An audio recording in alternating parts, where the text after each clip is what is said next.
রাহুদেব নক্ষত্র পরিবর্তন করছে। রাহুদেব প্রবেশ করবে শনিদেবের নক্ষত্রে উত্তরা ভাদ্রপদে 8ই জুলাই 2024। 12ই জানুয়ারি 2025 পর্যন্ত শনিদেবের নক্ষত্রে অবস্থান করবে। বর্তমানে শনিদেব বক্রী অবস্থায় রয়েছে। দেবগুরু বৃহস্পতির নক্ষত্র পূর্বা ভাদ্রপদে নিজের রাশি কুম্ভ রাশিতে।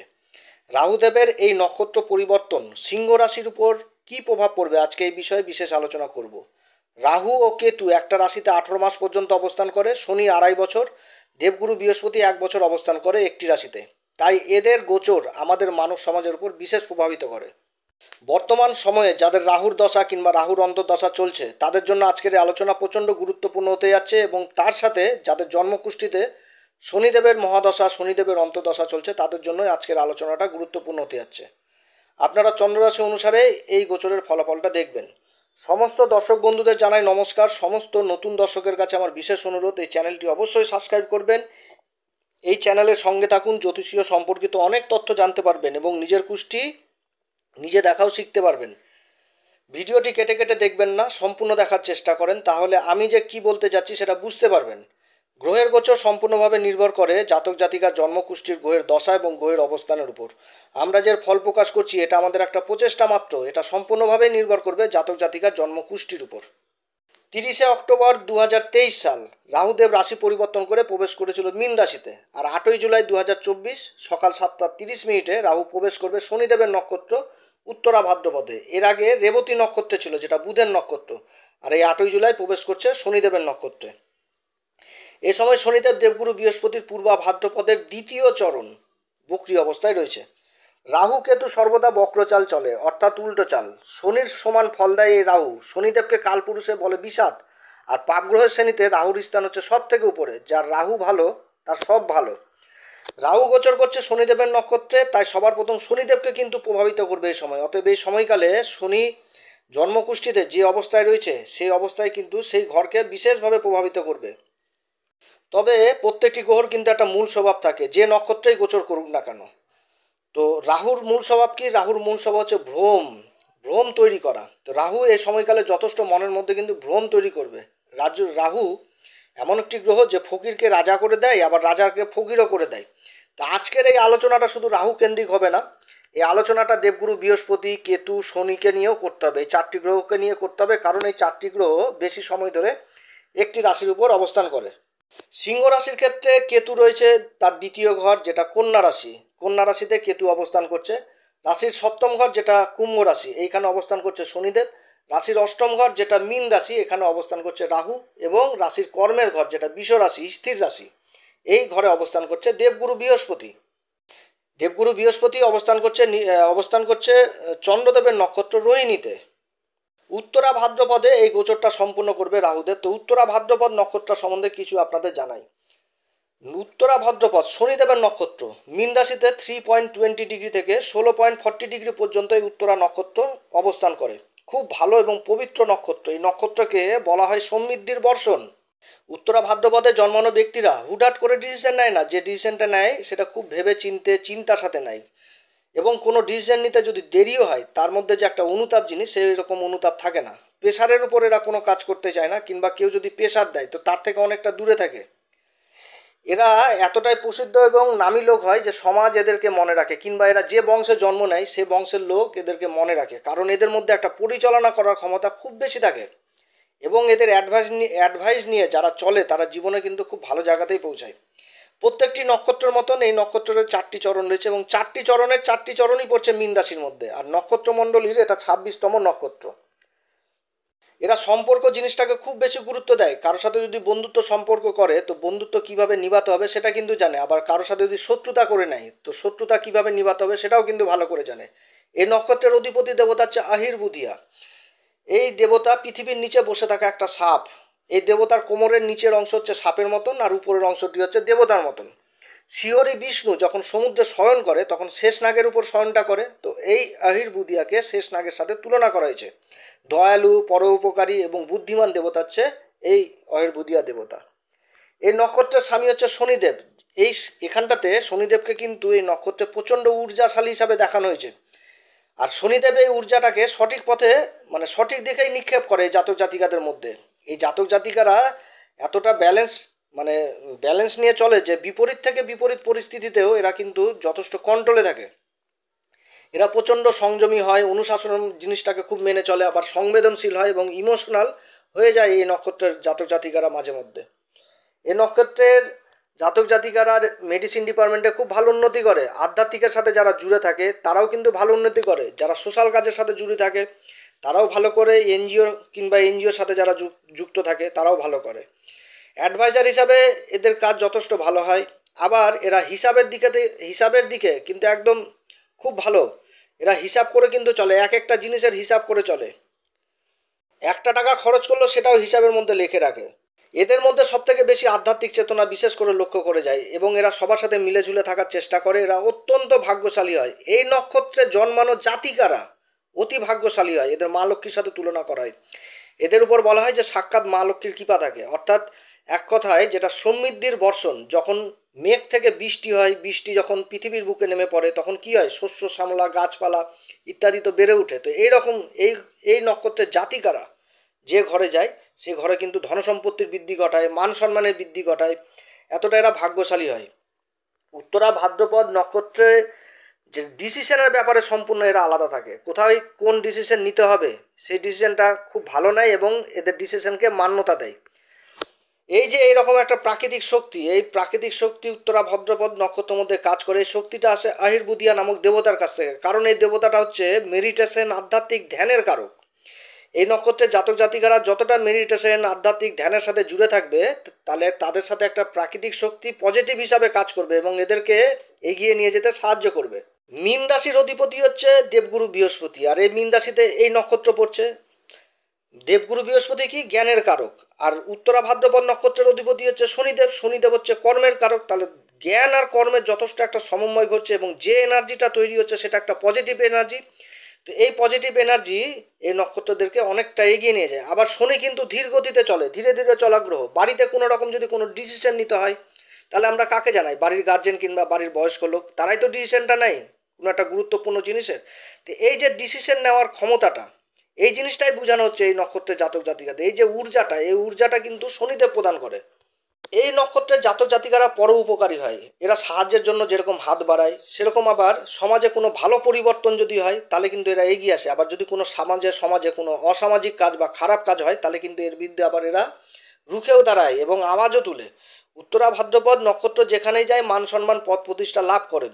এক কথায় বলতে গেলে এই উত্তরা ভাদ্রপদ নক্ষত্রটা হচ্ছে অ্যাকচুয়ালি বিকাশ এবং সমৃদ্ধির লক্ষণ এই নক্ষত্র। তো যাই হোক, এবার আলোচনার মেন বিষয়ে আসি। রাহুদেবের এই নক্ষত্র পরিবর্তন করে প্রবেশ করছে শনিদেবের নক্ষত্র, আর শনিদেব বক্রী অবস্থায় রয়েছে দেবগুরু বৃহস্পতির নক্ষত্রে। তাহলে যখন গ্রহ বক্রী অবস্থায় থাকে তখন তার কিন্তু চেষ্টা বলে বৃদ্ধি পায়। তাহলে শনিদেবের বল বৃদ্ধি পাচ্ছে। তো দেবগুরুর নক্ষত্র অবস্থানগত এই শনি রাশির উপর সপ্তম দৃষ্টি দিচ্ছে, তৃতীয় দৃষ্টি দিচ্ছে ভাগ্যের ঘরে এবং দশম দৃষ্টি দিচ্ছে সুখের ঘর, যেটা চতুর্থ ঘর। তো কার নক্ষত্র বসে আছে, দেবগুরুর নক্ষত্রে। আবার দেবগুরু তাহলে কোথায় বসে আছে, দেবগুরু বসে আছে কেন্দ্রে, কর্মের ঘরে। তো যেটা হচ্ছে বৃষ রাশি, আর বৃষ রাশিটা কি স্ত্রী রাশি।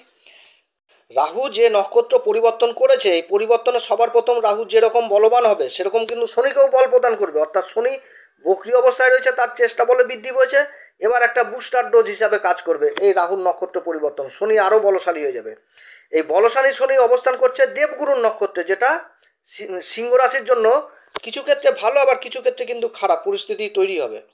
আমি এর আগের ভিডিওতে যেটা শনির বক্রী অবস্থা আলোচনা করেছিলাম, যে নতুন দাম্পত্য জীবন যারা শুরু করেছে তাদের মধ্যে কিন্তু একটা অশান্তির পরিবেশ তৈরি হবে। কারণ রাহুর নক্ষত্র পরিবর্তন, রাহু শনির এখানটাতে এই ঘরে বক্রী হয়েছে, এবার রাহু নক্ষত্র পরিবর্তন করেছে অষ্টম ঘরে, এবার রাহু তো পিছন দিক থেকে ধোঁয়া দেওয়ার চেষ্টা করবে। অতএব এ সময়কালে একটা কিন্তু অশান্তির পরিবেশ থাকবে। তাই এই সময়কালে একে অপরকে কিন্তু বুঝে চলতে হবে, বুঝে চলার চেষ্টা করতে হবে। আবার শরীর স্বাস্থ্য নিয়েও কিন্তু ভুগতে হবে এই সময়, অসুখ বিসুখ লেগে থাকবে এই সময়। কিন্তু দেবগুরুর নক্ষত্র অবস্থান করছে, আবার দেবগুরুর দৃষ্টি পড়ছে কেতুর উপর, কেতু দ্বিতীয় ঘরে বসে আছে। তাহলে কেতুটা তো যথেষ্ট শুভ হয়ে গেছে। আবার কেতুর দৃষ্টি কোথায় পড়ছে, ষষ্ঠ ঘর, রোগ রিপুর ঘরে। তো এই ঘরে যেরকম অসুখ বিসুখ তৈরি হবে, এখানটাতে একটা কি যে অসুখ বিসুখটা আবার নিরাময় হবে, কারণ দেবগুরুর দৃষ্টি পড়ছে ষষ্ঠ ঘরে। আবার দেবগুরুর দৃষ্টি যেরকম কেতুর উপরে পড়ছে, আবার দেবগুরুর দৃষ্টি কিন্তু এই ষষ্ঠ ঘরেও পড়ছে।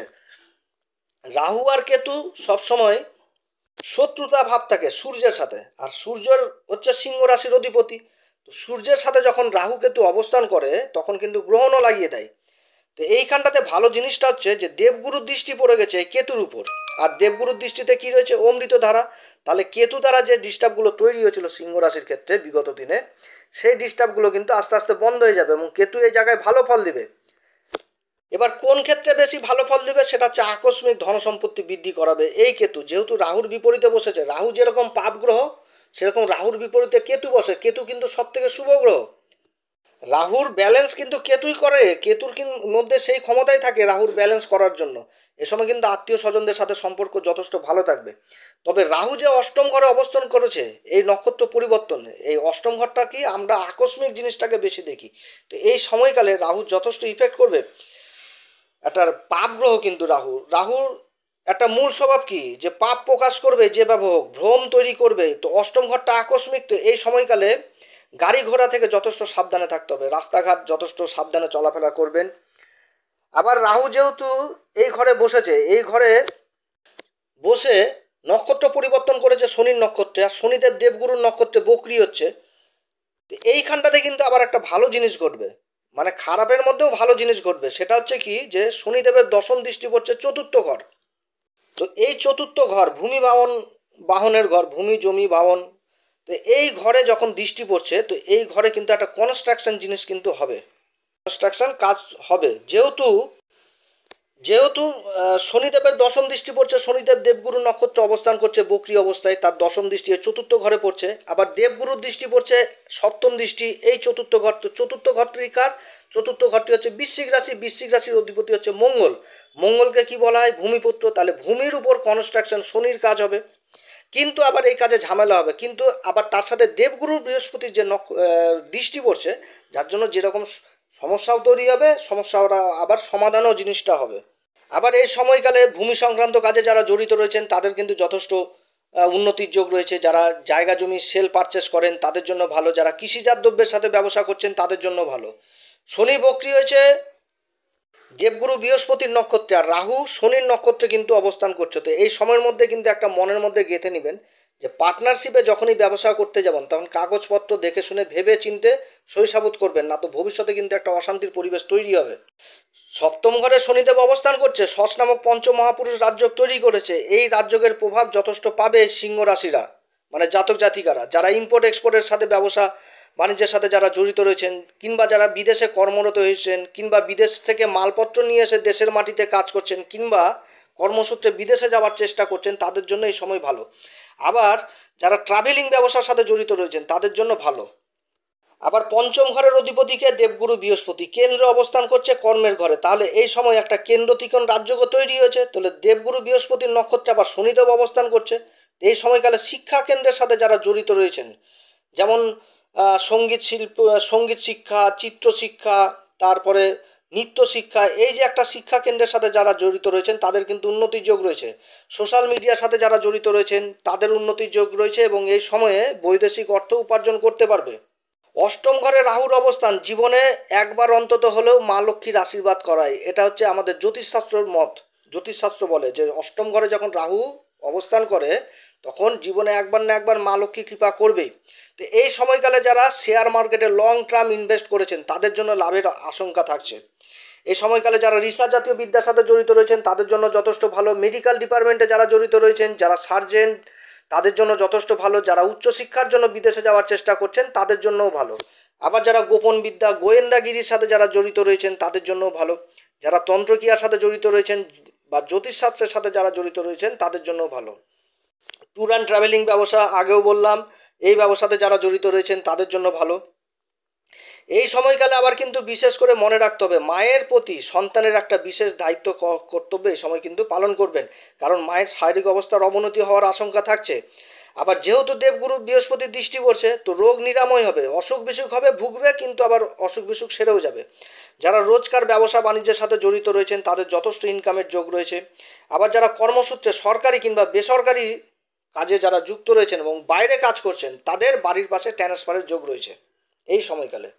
সিংহ রাশির ক্ষেত্রে আমি আগেও বলছি, এখনো বলছি যে একটা জিনিস সিংহ রাশির ঘটবে, সেটা হচ্ছে কনস্ট্রাকশন। জমির উপর কিছু না কিছু নির্মাণ কার্য হবে এই বকরি শনির এই অবস্থায় এবং রাহুর এই নক্ষত্র পরিবর্তনের অবস্থায়। কালে একটা এই নির্মাণ কার্যটা জীবনে যেভাবে হোক, সেটা যে কোনো নির্মাণ হোক, এই জিনিসটা কিন্তু সিংহ রাশির জন্য ঘটতে যাচ্ছে। সিংহ রাশির জাতক জাতিকারা এই সময় কোন উপাচার করবে? সিংহ রাশির জাতক জাতিকাদের একটাই কথা বলবো, শনি আপনাদের জন্য কোনো সময় ভালো না।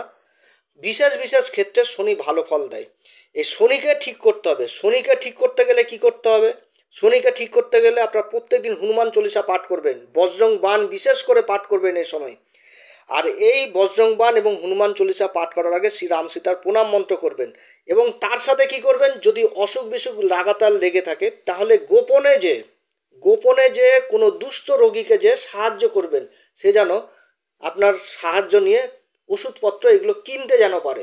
তাহলে কিন্তু এই শনির যে অবস্থান যথেষ্ট ভালো প্রভাব দিবে আপনাদের। অতএব প্রিয় দর্শক বন্ধুরা, আজকে এতটুকুই। এরপরে আবার এক নতুন পর্ব নিয়ে আসবো। যদি আমার এই পরামর্শ সত্যিই কার্যকরী মনে হয়, তাহলে আমার এই চ্যানেলটিকে অবশ্যই সাবস্ক্রাইব করবেন। আপনারা সবাই ভালো থাকেন। নমস্কার, ধন্যবাদ।